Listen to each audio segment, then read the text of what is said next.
Hello students, कैसे हैं आप लोग। लास्ट वीडियो में हमने देखा था व्हाट इज़ कॉम्प्लीमेंट, और मैंने जैसा कि बोला था नेक्स्ट बेसिक जो है हमारा जीरो टू हीरो क्लास का वो क्या है, what is an object and how many types are there in of the objects. Clear है। चलिए देखते हैं गाइज।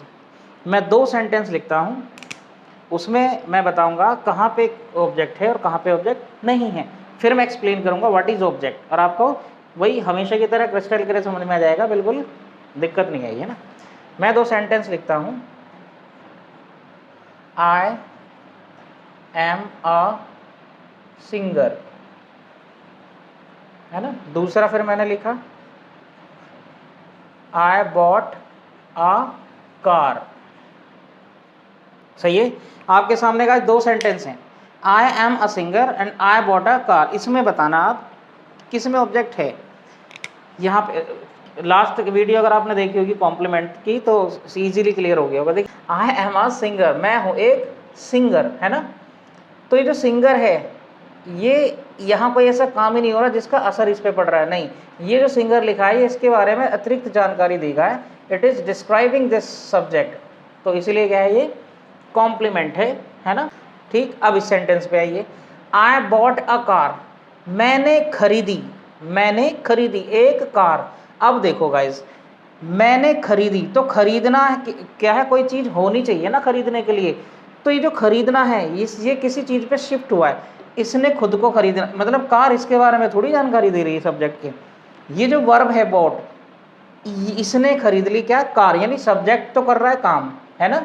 सब्जेक्ट क्या कर रहा है काम, क्या काम कर रहा है वो, खरीदने का, है ना। सब्जेक्ट ने क्या कर दिया, खरीद लिया। अब वो क्या खरीदा है, वो है car.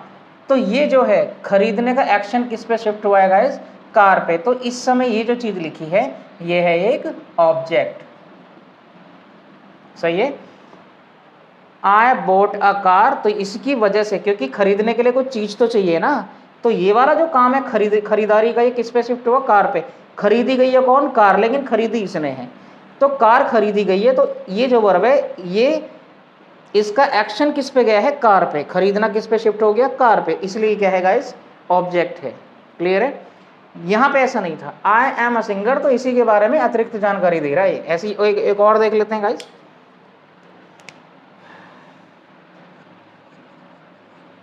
They sold the house, they sold the house, they look smart, they look smart, है ना। तो इसमें देखो, दे सोल्ड, उन्होंने बेच दिया क्या, घर। तो इन्होंने काम किया किसने, कि सब्जेक्ट ने किया क्या है, बेचना। तो बेचने के लिए कोई चीज तो चाहिए ना, तो बेचने का जो असर है वो किस पे चला गया, घर पे। इसीलिए इसका जो वर्ब का क्या है, ये वाली चीज क्या कहलाएगी गाइस, ये क्या कहलाएगी, ऑब्जेक्ट, है ना। अब इस पे आ जाओ, दे लुक, वे लगते हैं स्मार्ट, कहते नहीं, अरे यार स्मार्ट लगते हैं, वो उनसे बच के रहना भाई। दे लुक स्मार्ट, तो दे लुक, वे लगते हैं कैसे, स्मार्ट। तो इस सब ये लगने का एक्शन तो इसी पे रह गया ना, सब्जेक्ट ही कर रहा है, सब्जेक्ट के बारे में ये अतिरिक्त जानकारी दे रहा है। तो यहाँ पे क्या है गाइस, ये कॉम्प्लीमेंट है, ये सब ऑब्जेक्ट नहीं है ना। इसीलिए मैंने लास्ट वीडियो में बोला था किसी भी वर्ब का, लिंकिंग वर्ब का, यहाँ पे लिंकिंग वर्ब है ना, लुक लिंकिंग वर्ब है, एम लिंकिंग वर्ब है, बी का फॉर्म है, किसी भी लिंकिंग वर्ब के बाद ऑब्जेक्ट संभव ही नहीं है, because they are not having any object, they are completing the incomplete sense of a sentence. Clear. अब आते हैं wise, what is an object, है ना। व्हाट इज एन ऑब्जेक्ट, तो अ वर्ड और अ फ्रेज, है ना, आफ्टर अ ट्रांजिटिव वर्ब, ये इंपॉर्टेंट है इसमें, after a transitive verb which receives the action, जिस पे एक्शन का असर पड़ रहा है, जिस पे काम का असर पड़ रहा है, वो शब्द या फिर फ्रेज क्या कहलाता है गाइस, ऑब्जेक्ट कहलाता है। क्लियर है। ऐसा कोई शब्द जिस पे असर पड़ रहा है किसका, ट्रांजिटिव वर्ब। ट्रांजिटिव वर्ब कौन होती हैं, जो अपने साथ ऑब्जेक्ट लेके चलती हैं, काम करेगा करने वाला ही, डूअर ही काम करेगा, सब्जेक्ट ही करेगा, लेकिन असर वो पड़ोसी पे छोड़ देंगे, ऑब्जेक्ट पे ना। तो ऑब्जेक्ट यही चीज है कि ट्रांजिटिव वर्ब के बाद, या बहुत ही सिंपल शब्दों में देखो, कोई काम जो किया जा रहा है ना सेंटेंस में, उसका जो भुक्तभोगी है, भुक्तभोगी मतलब बलि का बकरा जो जिसपे वो एक्शन हो रहा है, वो हमेशा गाइस क्या होगा, ऑब्जेक्ट होगा। बलि का बकरा ढूंढो हमेशा कौन है, क्या है, तो वो हमेशा क्या होगा गाइस, ऑब्जेक्ट होगा। क्लियर है? बलि का बकरा क्या होता है, ऑब्जेक्ट। यानी बलि का बकरा, ये मेरी भाषा है, बलि का बकरा जिसे कटवाने के लिए तैयार हैं आप या काटने के लिए तैयार हैं, बलि का बकरा मेरी भाषा में क्या कहलाएगा गाइस, ऑब्जेक्ट। कहीं भी देख लेना बलि का बकरा ही ऑब्जेक्ट होगा, क्योंकि आप करेंगे तो दूसरे को ही मरवाते हैं बलि का बकरा, तो जो वो होगा उसी को कटवाएंगे या काट देंगे उसको, है ना। सही है। तो अ वर्ड और phrase after a transitive verb which receives the action. सही, ठीक। शर्त क्या है इसकी, verb should be finite, sorry verb should be transitive, transitive यानी इंट्रांजिटिव वर्ब का तो हो ही नहीं सकता ऑब्जेक्ट, केवल किसका हो सकता है, ट्रांजिटिव। और ट्रांजिटिव वर्ब कौन होती है, इसी की परिभाषा इसमें छिपी है। ऑब्जेक्ट किसका होगा, ट्रांजिटिव वर्ब का। या ट्रांजिटिव वर्ब कौन है, जो ऑब्जेक्ट लेके चलती हैं, तो एक दूसरे से कनेक्टेड भी है ना। जैसे देखो मैंने लिखा I am running, I am running, तो यहां मेरे बारे में जानकारी दे रहा है ना रनिंग, तो यह ऑब्जेक्ट तो हो ही नहीं सकता। दूसरा I am running a shop, तो यहां रन का मतलब दौड़ना नहीं है, यहां है चलाना, है ना। यहां क्या है, चलाना। तो मैं हूं चला रहा एक शॉप, तो मैं हूं क्या कर रहा हूं, मैं चला रहा हूं क्या, एक शॉप। तो ये जो शॉप है गाइस, मैं शॉप चला रहा हूँ, खुद थोड़ी चल रहा हूँ। यहाँ पे मैं खुद चल रहा था, दौड़ रहा था, यहाँ पे मैं क्या कर रहा हूँ गाइस, चला रहा हूँ। तो चलाने का एक्शन किस पे चला गया, शॉप पे, शॉप चल रही है, चलने का एक्शन किस पे, शॉप पे है, इसलिए गाइस यहाँ पे ये क्या कहलाएगा, ऑब्जेक्ट कहलाएगा। क्या कहलाएगा गाइस, ये ऑब्जेक्ट कहलाएगा। क्लियर है?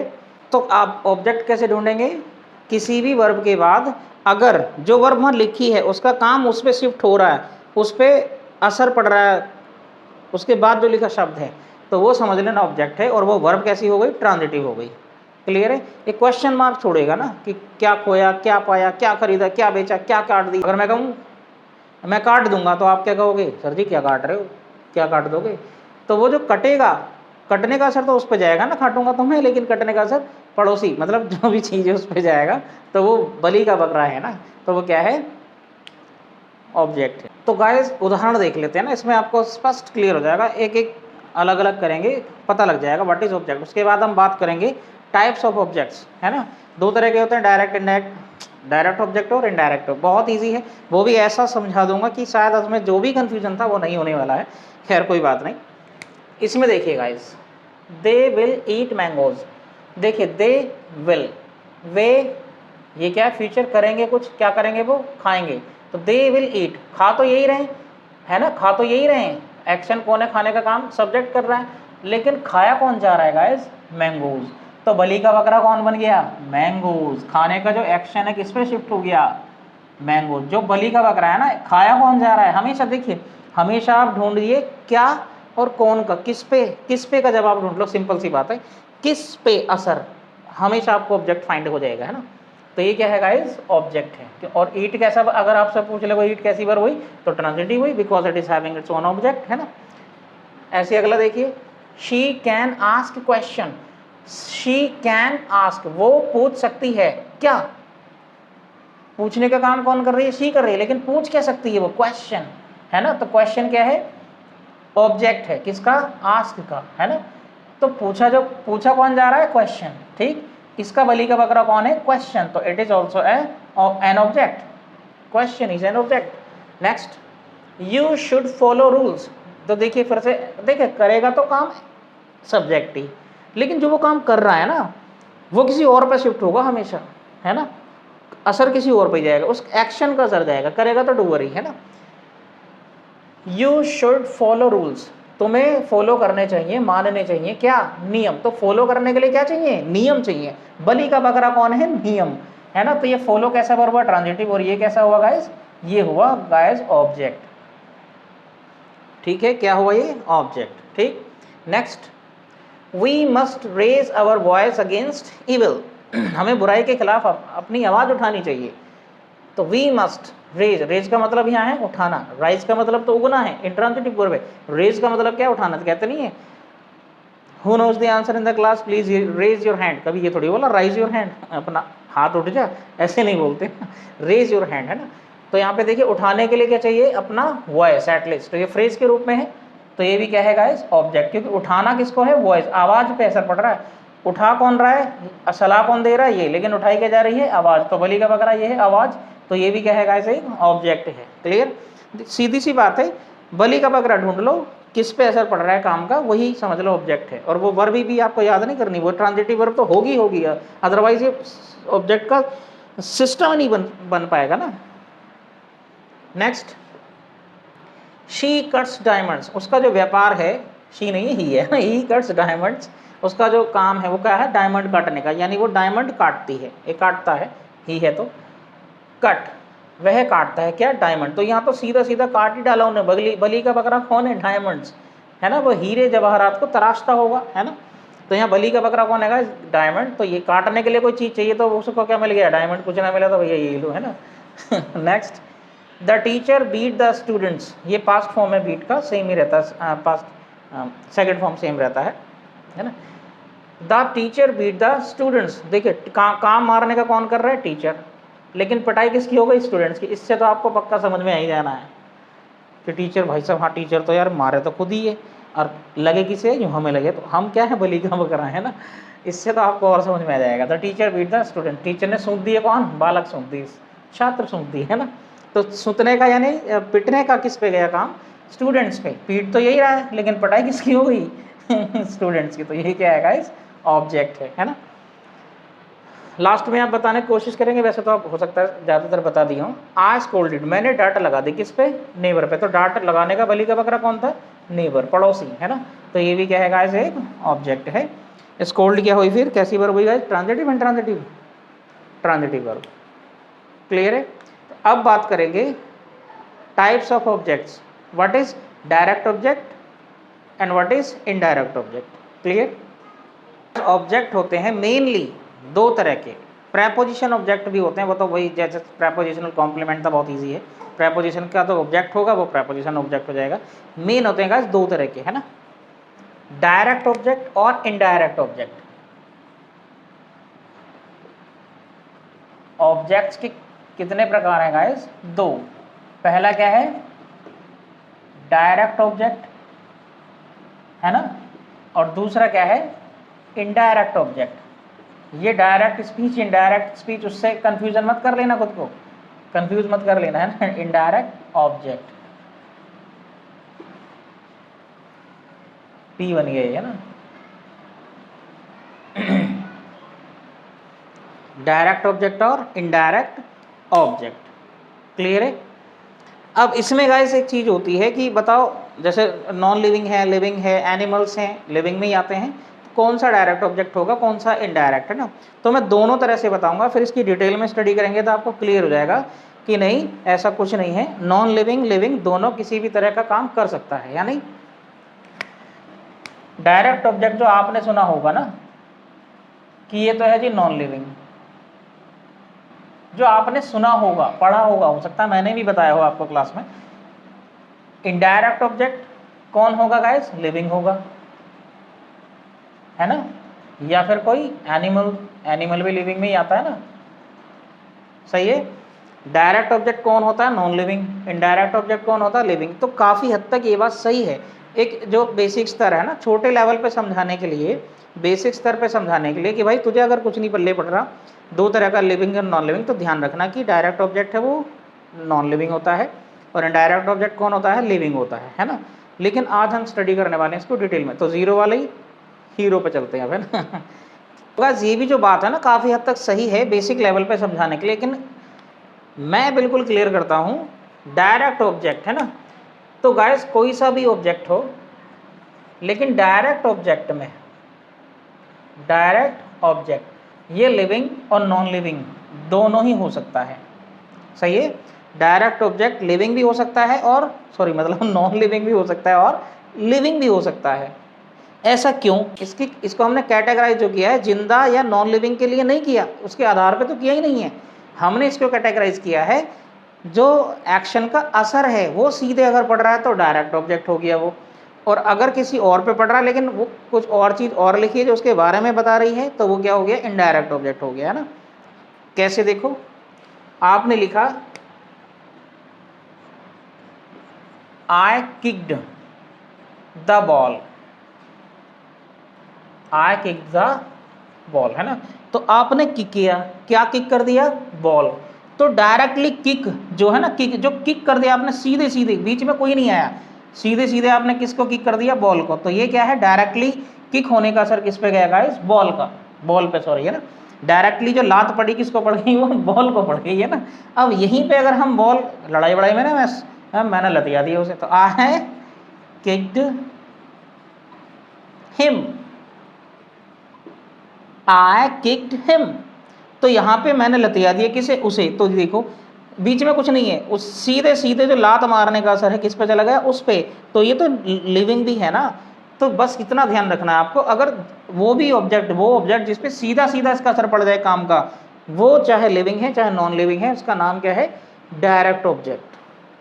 क्लियर है, क्या है गाइस वो, डायरेक्ट ऑब्जेक्ट। इसके उदाहरण देख लेते हैं, इनसे आपको देखिए क्लियर हो जाएगा। इनमें सभी में अगर डायरेक्टली असर पड़ रहा है तो वो क्या है, डायरेक्ट ऑब्जेक्ट है, कोई फर्क नहीं पड़ता वो लिविंग है या नॉन लिविंग है ना। जैसे देखिए, आई लव, मैं प्यार करता हूँ किससे, मेरी डॉटर से, मेरी बेटी से। तो आई लव माई डॉटर, तो ये प्यार का असर सीधे सीधे किस पे पड़ रहा है, मेरी बेटी पे। तो ये है तो लिविंग ही, लेकिन ये कैसा है गाइस, डायरेक्ट ऑब्जेक्ट, क्योंकि इस लव का असर सीधे सीधे इस पे पड़ गया। अंत तक देखना वीडियो, सारा समझ में आ जाएगा। ऐसा नहीं कि यार अरे यार ऐसे कैसे हो जाएगा, बहुत ही सिंपल है, लड्डू है बिल्कुल ये, है ना। दूसरा, शी लव्स मी, तो देखिए वह प्यार करती है सीधे सीधे किससे, मुझसे। तो बीच में, इसमें तो वैसे भी बिचौलिया होना खतरनाक है, बीच में अगर आ गया तो साजना तुम बड़े वो हो, है ना, वो वाला सिस्टम हो जाएगा। तो यानी जो प्यार करने का असर है वो किस पे शिफ्ट हो रहा है गाइस, मी पे। तो ये भी कैसा है, डायरेक्ट ऑब्जेक्ट, कोई फर्क नहीं पड़ता है लिविंग या नॉन लिविंग। क्लियर है। दे स्पेंट मनी, उन्होंने पैसा खर्च कर दिया। तो ये कैसा है, देखिए खर्च क्या किया उन्होंने, पैसा, सीधे सीधे खर्च करने के असर किस पे गया, पैसे पे। तो ये भी क्या है गाइस, डायरेक्ट ऑब्जेक्ट है। अब देखो यहाँ पे नॉन लिविंग आ गई, यहाँ नॉन लिविंग है, यहाँ भी नॉन लिविंग है, लेकिन ये वाला जो था ये तो लिविंग था ना, but instead of being living it was having the direct influence of the verb on it, है ना। इसीलिए क्या है, ये डायरेक्ट ऑब्जेक्ट है ना। I bought a new bike, तो देखिए मैंने खरीदी, क्या खरीदी, नई बाइक खरीदी ना, तो ये फ्रेज के रूप में है। तो इसका खरीदा कौन गया है गाइस, बाइक। तो ये भी कैसा है, डायरेक्ट ऑब्जेक्ट। क्लियर है। लास्ट देख लेते हैं, पीपल लव मनी, देखिए लव यहाँ भी था, लिविंग था तब भी डायरेक्ट ऑब्जेक्ट, लेकिन पीपल लव मनी, पीपल यानी लोग प्यार करते हैं क्या, पैसे से प्यार करते हैं। तो पैसा किसको बुरा नहीं लगता भैया, हम भी मेहनत कर रहे हैं पैसे के लिए तो कर रहे हैं, हर कोई अगर कोई ये कह रहा है ना मैं पैसों के लिए नहीं करता, झूठ बोल रहा है, वो उल्लू बना रहा है। वो पैसे के लिए नहीं, पैसे के लिए ही करते हैं, बस किसी को कम, क्षमता के हिसाब से, किसी को कम किसी को ज़्यादा। खैर कोई बात नहीं, ज्ञान की बात ज़्यादा नहीं करेंगे, है ना। People love money, people love money, तो लव किससे करना है गाइस, पैसे से। तो प्यार करने का असर किस पे सीधे सीधे गया, पैसे पे। तो ये भी क्या है गाइस, एक direct object. Clear. But hate hard work, मतलब लोगों को पैसा तो पसंद है लेकिन मेहनत करना चाहते हैं ना, फ्री में झोली में डल जाए। तभी तो हमारे यहाँ अनपढ़ हमारे बाबाओं की मौज है कि तू कि पत्ता रख दे पास हो जाएगा, टोटका कर दे तो खजाना मिल जाएगा। लोग परेशान, लेटे लेटे मिल जाए तो काय को मेहनत करी, है ना। कोई बात नहीं। हेट हार्ड वर्क, तो हेट क्या करते हैं लोग, हार्ड वर्क। तो हेट के बाद जो है हार्ड वर्क, ये किसका है, ऑब्जेक्ट हेट का। तो ये भी क्या है गाइस, डायरेक्ट ऑब्जेक्ट। अब आप किसी में भी देख लो, क्योंकि इनके सबके ऑब्जेक्ट हैं तो ये सारी वर्ब इस समय कैसे हुई, ट्रांजिटिव। लव ट्रांजिटिव, यहाँ भी स्पेंट भी ट्रांजिटिव, बॉट भी ट्रांजिटिव, लव फिर से ट्रांजिटिव। तो ऐसा नहीं है, वर्ब आपको याद करनी है ना। ट्रांजिटिव वर्ब है तो ऑब्जेक्ट है, ट्रांजिटिव वर्ब ही यूज नहीं है तो ऑब्जेक्ट भी नहीं है, इसीलिए पैसिव का रोल है। पैसिव उसी का बनता है सेंटेंस का जिस एक्टिव सेंटेंस में ट्रांजिटिव वर्ब होगी। अगर किसी सेंटेंस में ट्रांजिटिव वर्ब है ही नहीं, उसका पैसिव बनना ही संभव नहीं है guys, because the basic rule of passive making is subject का ऑब्जेक्ट, ऑब्जेक्ट का सब्जेक्ट। ऑब्जेक्ट है ही नहीं तो क्या उठा के लाओगे। क्लियर। अब देख लेते हैं guys what is indirect object, easy शब्दों में। इसके बारे में ज़्यादातर ये हो सकता है कि ये लिविंग चीज ही हो सकती है या फिर कोई एनिमल ही हो सकता है जो इनडायरेक्टली एक्शन को रिसीव कर रहा है। असर तो है इस पे, लेकिन इनडायरेक्टली हो रहा है, मेन असर किसी और पे ही है, इसलिए जिस पे मेन असर होगा गाइस वो तो डायरेक्ट ऑब्जेक्ट ही रहेगा। और जो घुमा फिरा के असर हो रहा है ना, थोड़ा सा असर मतलब अफेक्टेड इनडायरेक्ट ऑब्जेक्ट, ये कौन होते हैं गाइस? लिविंग या फिर एनिमल्स ज़्यादातर होते हैं। ऐसा नहीं है कि बिल्कुल नॉन लिविंग हो ही नहीं सकता, लेकिन ज़्यादातर जो चांस है वो क्या है? Animals and living. लिविंग भी एनिमल्स में ही होते हैं, है ना, एनिमल्स भी लिविंग में ही होते हैं। जैसे देखिए, अब मैं कुछ वर्ब बताऊंगा ऐसा ना,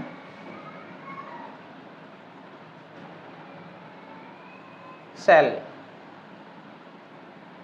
give,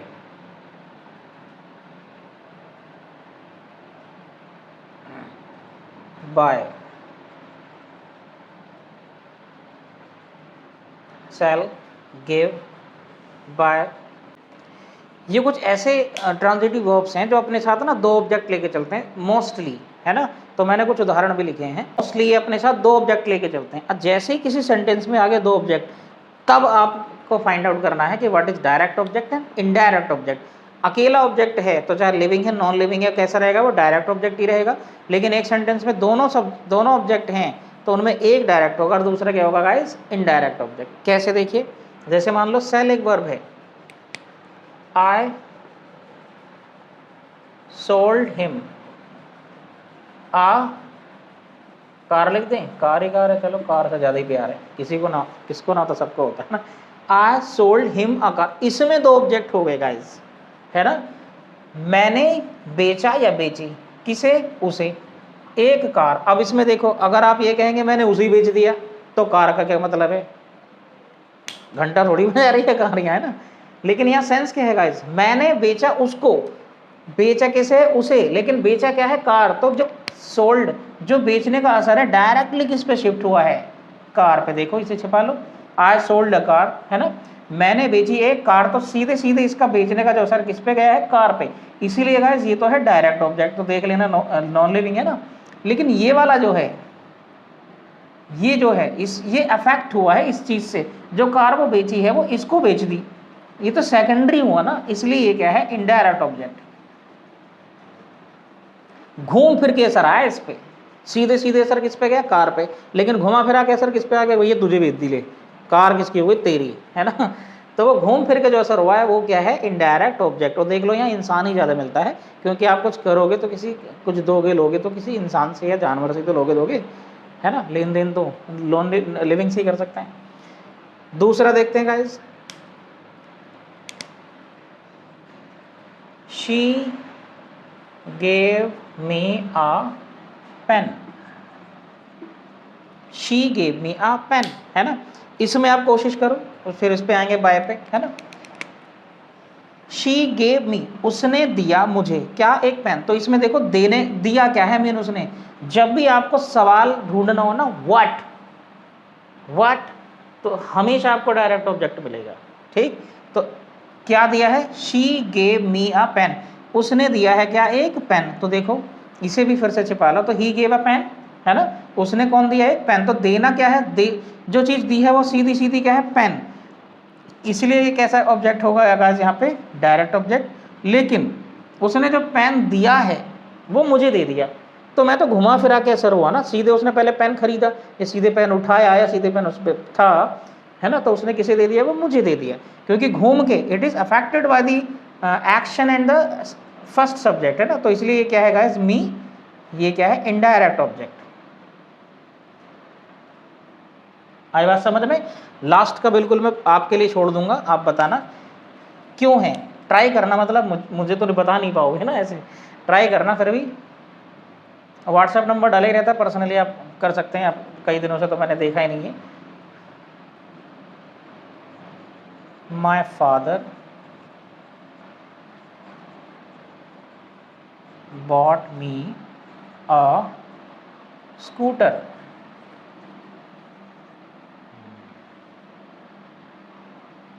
my father bot me a scooter, है ना। तो माई फादर बॉट मी, अगर मैं ये लिख दूं मेरे पिताजी ने,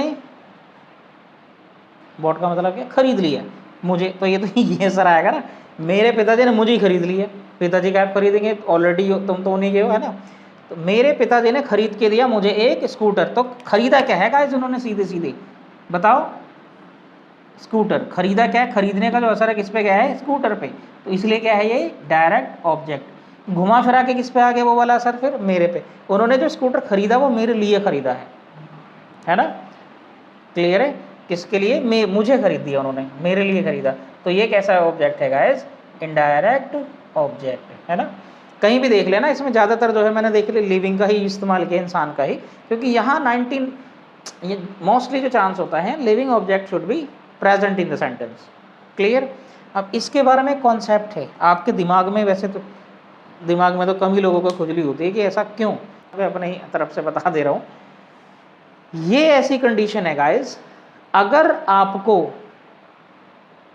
ये मिल जाए तो इसकी यही स्थिति होगी जो है, यानी मेन जो है ट्रांजिटिव वर्ब होगी, उसके तुरंत बाद ही एक लिविंग ऑब्जेक्ट होगा जो कि इनडायरेक्ट ऑब्जेक्ट है, उसके बाद ही डायरेक्ट ऑब्जेक्ट हो सकता है, ऐसा नहीं हो सकता। आई सोल्ड अ कार हिम, गलत हो जाएगा। यानी अगर एक वर्ब के, ट्रांजिटिव वर्ब के दो ऑब्जेक्ट है, तो सबसे पहले वर्ब के सबसे नजदीक इनडायरेक्ट ऑब्जेक्ट होना चाहिए, उसके बाद कौन होना चाहिए, डायरेक्ट ऑब्जेक्ट, क्लियर है। देखिए यहाँ पे भी बॉट ट्रांजिटिव वर्ब है, दो ऑब्जेक्ट है मी एंड स्कूटर, तो सबसे नजदीक कौन है, इनडायरेक्ट ऑब्जेक्ट है। डायरेक्ट ऑब्जेक्ट उसके बाद होता है, यानी पहले आता है। अगर एक सेंटेंस में दो ऑब्जेक्ट हैं तो सबसे पहले वर्ब के तुरंत बाद, यानी सबसे पहला ऑब्जेक्ट कौन होगा, इनडायरेक्ट होना चाहिए। उसके बाद कौन सा ऑब्जेक्ट होना चाहिए, डायरेक्ट ऑब्जेक्ट होना चाहिए गाइस। ये बंधी चीजें हैं, ये समझने की, एक बार समझ ली तो ग्रामर बदल थोड़ी जाएगी, बस आपको बेसिक सीखना है ना। अब आपके दिमाग में जो खुजली की बात कर रहा था, मैं ये कह रहा था इसे इधर को करें तो पहली बात तो गलत हो जाएगा। आई सोल्ड अ कार हिम, मजे ही नहीं आ रहे, बोलने में मजे नहीं आया तो इंग्लिश वैसी अटपटी लगती। खैर आपको तो इंग्लिश समझ में नहीं आती तो बोलना कहाँ से आएगा। कुछ की तो गलती सुधरवा दो तो वो तो क्या कह मैं उसे लट लेके तैयार हो जाए, मैं तुम्हारी हिम्मत कैसी होगी मैं सुधारने की, हम तो ऐसे ही रहेंगे, हमें बनना ही ना अंग्रेज। तो उनके लिए कोई है नहीं, वीडियो भी उनके लिए नहीं है ना। खैर, she gave me a pen, है ना। तो अगर ऐसा करते हैं she gave a pen me, मजे ही नहीं आ रहे बोलने में ना, तो इसलिए गलत है। लेकिन हम ऐसा कर सकते हैं इस कंडीशन में, अगर दो ऑब्जेक्ट हैं तो हम डायरेक्ट ऑब्जेक्ट को पहले लिख सकते हैं और इनडायरेक्ट ऑब्जेक्ट को बाद में लिख सकते हैं। लेकिन फिर उस इनडायरेक्ट को जोड़ने के लिए हमें प्रेपोजिशन का इस्तेमाल करना पड़ेगा गाइस। प्रेपोजिशन वो दो ही हैं, टू और फोर। क्योंकि अगर आपने ध्यान से सुना वीडियो तो मैंने बोला भी था, मेरे पिताजी ने मेरे लिए एक स्कूटर खरीदा, तो के लिए के सेंस में हम दो प्रेपोजिशन यूज करते हैं, एक तो फोर और एक टू, क्लियर। तो इनका अगर हमने रूप बदल दिया, डायरेक्ट ऑब्जेक्ट पहले लिखना हुआ हमें और इनडायरेक्ट ऑब्जेक्ट लिखना हुआ बाद में, तो हम किसका यूज करेंगे, या तो टू या फिर फोर का, और तब जाके वो सेंटेंस बिल्कुल सही हो जाएगा। नियम भी बदल जाएगा कि हम दो ऑब्जेक्ट होने पर डायरेक्ट ऑब्जेक्ट वर्ब के बाद लिख सकते हैं, लेकिन इनडायरेक्ट को हमें जोड़ना पड़ेगा एक प्रेपोजिशन से। अब इनको क्या लिख सकते हैं हम, ये वाले जो सेंटेंस है ये कैसे लिख सकते हैं, I sold a car to him, सही है ये वाला भी, है ना। ये होना चाहिए बीच में, ऐसा नहीं कर सकते I sold a car him, गलत हो जाएगा। शी